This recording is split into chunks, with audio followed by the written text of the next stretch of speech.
out to journey about the world, so that people may read me.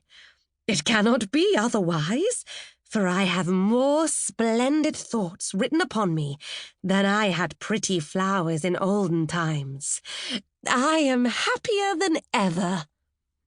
But the paper did not go on its travels. It was sent to the printer, and all the words written upon it were set up in type to make a book, or rather many hundreds of books, for many more persons could derive pleasure and profit from a printed book than from the written paper. And if the paper had been sent about the world, it would have been worn out before it had half finished its journey. "Yes, this is certainly the wisest plan," said the written paper. "I really did not think of this. I shall remain at home and be held in honour like some old grandfather, as I really am to all these new books. They will do some good. I could not have wandered about as they can, yet he who wrote all this has looked at me as every word flowed from his pen upon my surface. I am the most honoured of all." Then the paper was tied in a bundle with other papers and thrown into a tub that stood in the wash-house. "After work, it is well to rest," said the paper, "and a very good opportunity to collect one's thoughts. Now I am able, for the first time, to learn what is in me, and to know oneself is true progress. What will be done with me now, I wonder? No doubt I shall still go forward. I have always progressed hitherto, I know quite well." Now it happened one day that all the paper in the tub was taken out and laid on the hearth to be burned. People said it could not be sold at the shop to wrap up butter and sugar because it had been written upon.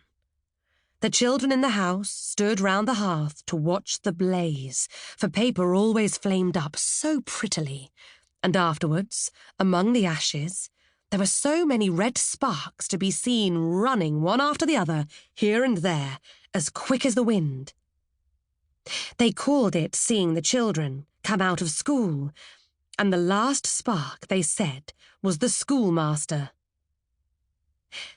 They would often think the last spark had come, and one would cry, "There goes the schoolmaster!"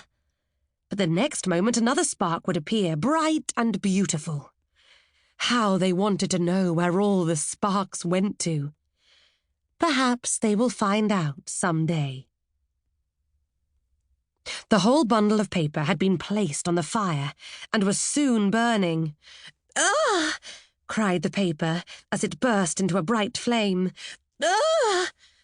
It was certainly not very pleasant to be burned, but when the whole was wrapped in flames, the sparks mounted up into the air, higher than the flax had ever been able to raise its little blue flowers, and they glistened as the white linen never could have glistened.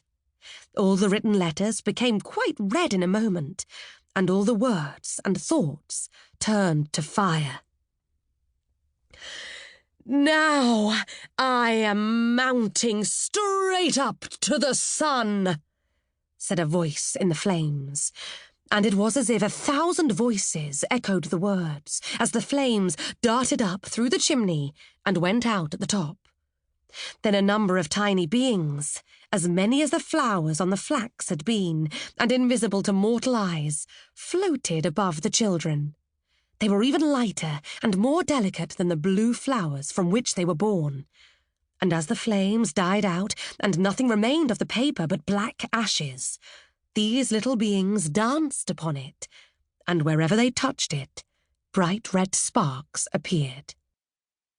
"The children are all out of school, and the schoolmaster was the last of all," said the children. It was good fun, and they sang over the dead ashes. "Snip, snap, snurre, basse lure, the song is ended." But the little invisible beings said, "The song is never ended. The most beautiful is yet to come."